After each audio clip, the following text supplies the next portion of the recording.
Hello guys and welcome back. My name is Sandra and today I'm going to be doing a review on a book called Hold by Michael Donkor. I spoke about this book last year, probably around maybe September time I'm going to say. And I said I would do a review on it and then I never did, and I want to do it because accountability. So yeah. I'm going to talk about the story in great detail, so if you haven't read the book then I wouldn't advise watching this video, unless you just want to find out what happens and they're going to read it anyway.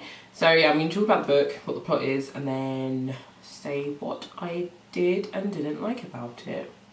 It's worth noting that Hold is also called House Girl. The American edition is called House Girl, which I think is probably more of a fitting title, but I don't know why they change titles when it comes to different audiences. I did read something about it, but I've completely forgotten what the conclusion was.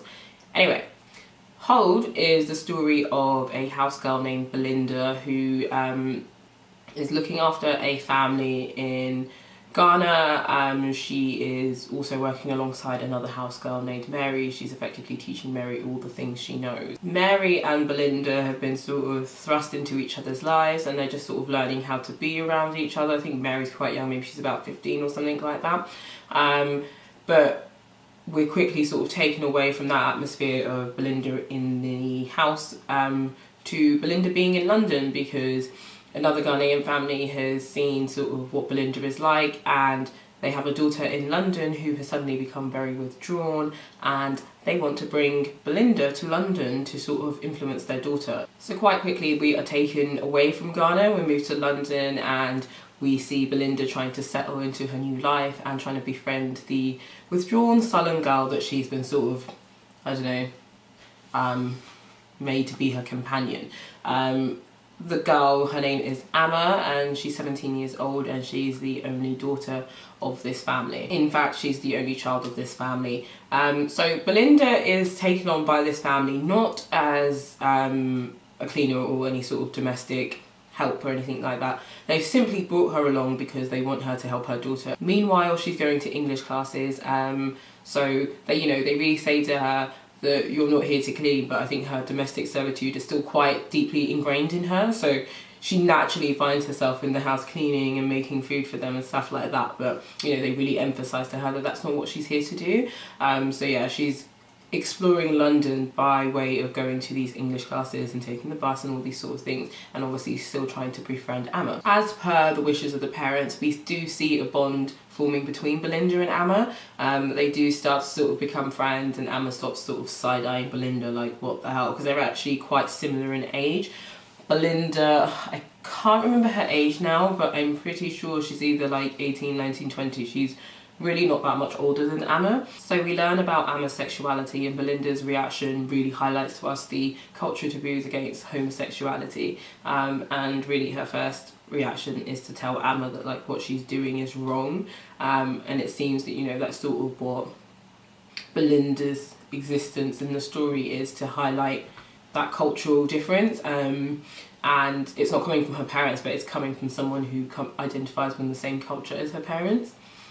So naturally that shakes their friendship. It's already quite a fragile friendship. They're just beginning to like learn to like each other and how to sort of be with each other, and then that happens. Meanwhile, during all of this, we're sort of getting glimpses into Belinda's past, sort of what her childhood was like, how she came to be a house girl. Belinda is also having frequent calls with Mary, trying to update Mary on her London life, and they're keeping in contact just like they would if they were like actual siblings, and it's a really nice friendship to see.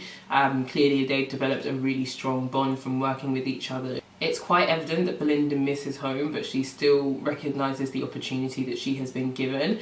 It's also, I guess, really hard for her because she has no parents around her to sort of say you can come home at this point, so now it's up to her to make the best of the opportunity she's given. So Belinda and Amma do sort of end up making up, and life continues to plod along as normal until tragedy strikes and Belinda has to go back to Ghana. That aspect of the book brings us into sort of, I guess, role reversals for the two girls, because now it's mainly about Amma being able to support Belinda. Belinda does end up going to Ghana. Can't remember for the life of me, she ends up going back by herself, but the story ends with her back in Ghana and you're unsure as to what the next steps are going to be. So essentially the story, I guess, is sort of about sexuality, grief, cultural taboos, friendship, encompasses a whole range of things, and I just don't feel that any of the themes it talked about it really excelled in. It seemed to touch lightly upon all these different themes and then sort of just skip away from it like quite nicely, and so you're left with, oh, we're coming onto this thing, and then you're quickly just sort of removed from it. So that is the premise of the book. I am now going to talk about my thoughts of the book and yeah, just generally why I didn't think it was, you know, the book that I wanted it to be. I think the most important thing for me about this book was that I felt nothing towards any of the characters. I didn't particularly warm to any of them. I didn't really like any of them. I didn't dislike them. I just didn't feel anything about them. So it was really hard to then connect later in the story when secrets were being revealed. I just was really passive about it. So I felt, yeah, there was quite a distance between me and the book. There was nothing in there that was gripping me to these characters. I was like, okay, I really get you. I feel sorry for you. There was just nothing. I felt like Amma was just a really spoiled kid. She wasn't portrayed as a spoiled kid, and I actually don't think she was, but I think she was one of those kids that I sort of thought, you don't actually recognise how good everything is for you. And then in contrast, Belinda was portrayed as this like sort of small village girl who was then sort of wowed by London, which I get, obviously new surroundings are different, but it just seemed to be putting her into that stereotype a little bit too much, and I think he could have steered away from that just a little bit more, because it wasn't like the house that she was a house girl in was like, you know, this poor worn down house. It was, from the description of it, still they were from a well-to-do family. The family that she was the house girl for had good things, had luxury things, so I think that sort of contrast, it didn't really work for me. I get her upbringing was very small and limited, but then she'd been working for this family and now she's moved to London. I would have thought that actually the family in London would have been on a similar sort of income as the family in Ghana, just because of the different sort of lifestyle, cost of living and things like that. So I was a bit confused by that, if I'm honest. I also just thought the premise of the book was just very, very odd. I think it's really odd to go along to Ghana and see a girl that's a house girl in a family and think, she looks fantastic, she looks like she has a lot of light and energy, she's a girl who's being paid to work in the house, I think she'd be a good influence on my daughter who is suddenly very withdrawn and sullen. So let's see if this works. I just thought that was a really weird concept. Maybe it happens more often than I know, but I just thought that's a bit far-fetched, because I would have thought, and again, I don't know if it's something to do with cultural, the cultural situation, but I would have thought maybe getting your daughter some help would probably have been better, or trying to get her to talk to someone like in the country, or like any of their friends that they had that were Ghanaian that had daughters. I thought that would have been the route first. I also felt like the blurb portrayed the issue to do with Amma as this really dark thing.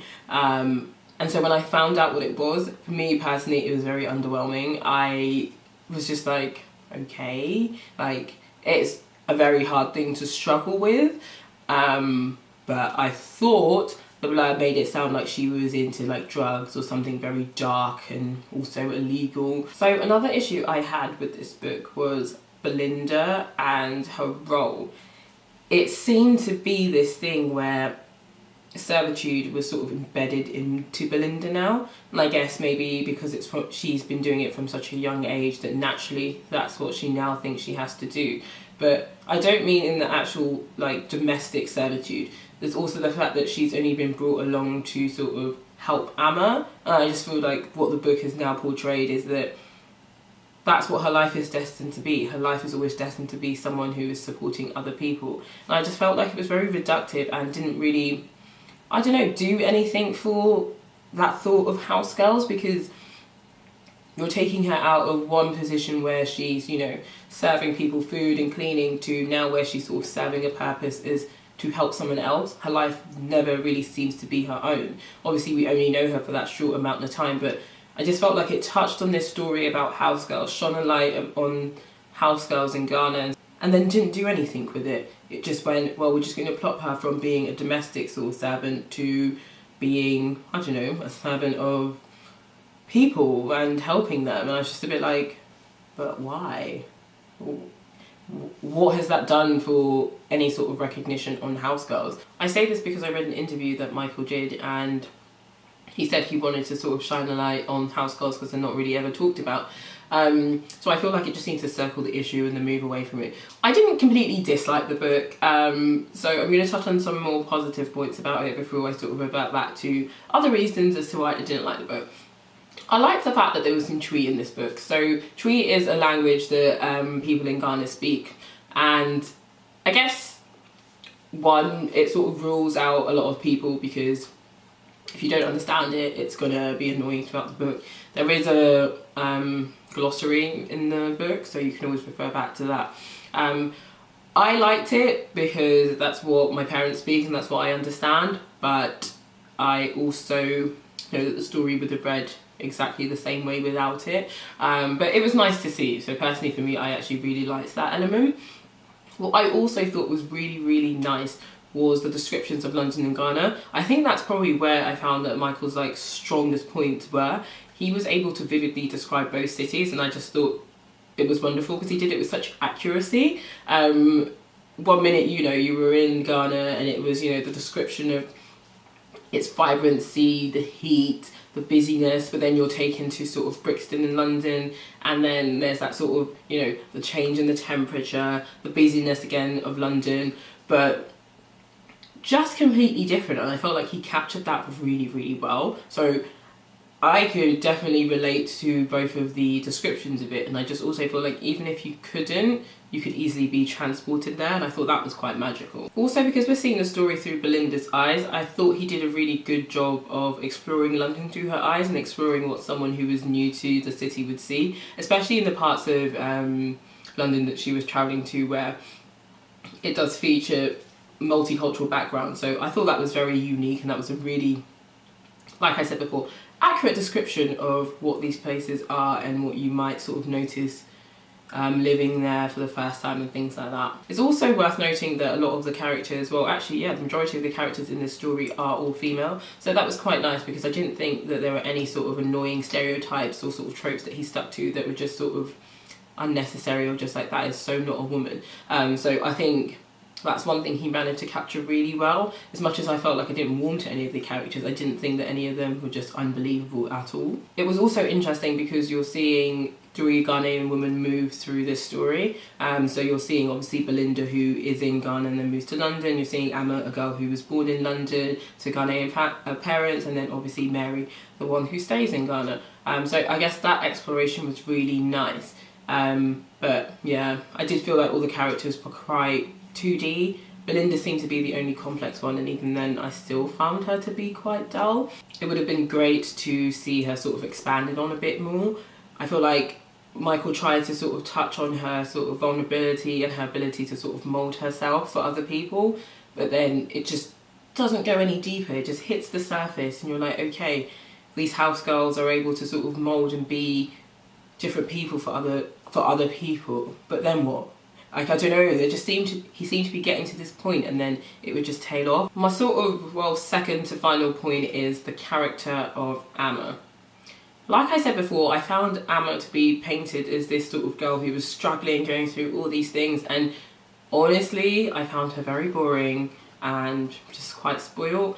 Her storyline was an interesting one because she's you know, coming of age, she's exploring her sexuality, but I think what strikes me with the situation is she seems to be punishing herself and I guess everyone around her, even though no one has actively opposed to what she's doing. So it's really hard, I guess, for me to feel sorry for her, because I'm like, well, you haven't said anything to your parents. I would then understand all of this if you had said something and now something was actively going on, but she just seems to be punishing herself for what people will already think.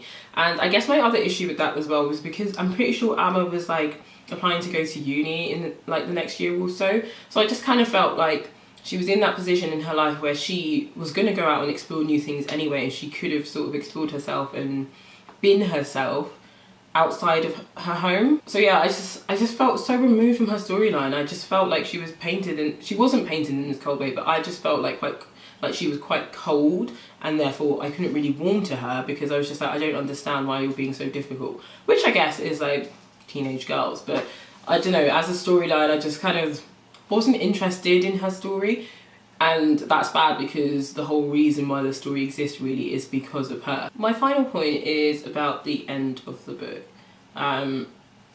We are quickly thrown into a really sad part in the book where Belinda has to deal with grief.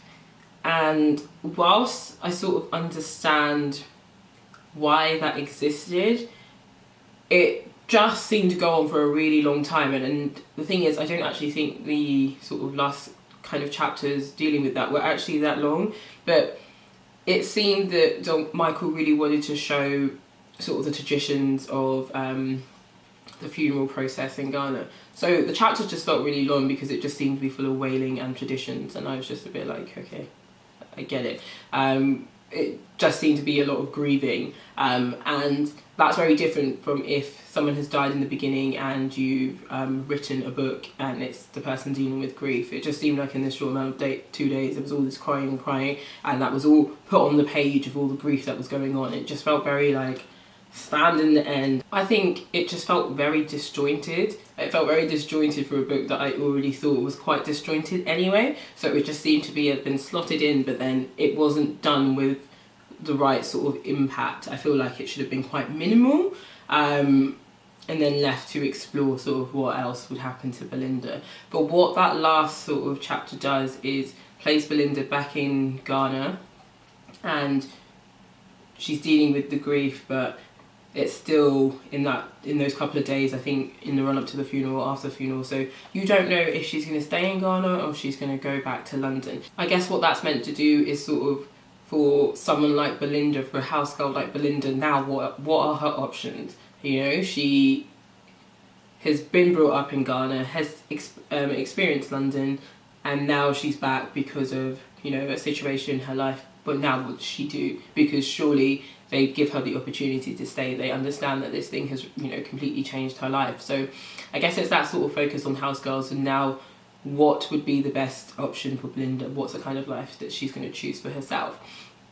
So yeah, those are all my qualms with the book, really. It didn't grip me as much as I thought it was going to grip me, and yeah, it made me sad, but I'm going to go on to read some more African sort of literature and things to do with Ghana and all these sorts of jazz, so I think it will be perfectly fine. I'm struggling to remember what I gave this book. I'm pretty sure it was like a 2 out of 3, but I will correct myself on the screen if that's wrong. So yeah, this is finally the hold review that I've been putting off doing for so long. If you've read this book, let me know what you think about it. I'd be very interested. I know it only came out maybe April last year, so yeah, I'm tempted to go read a couple of reviews just to see what other people thought about this. So yeah, that is all from me today, and I will see you in my next video. Goodbye.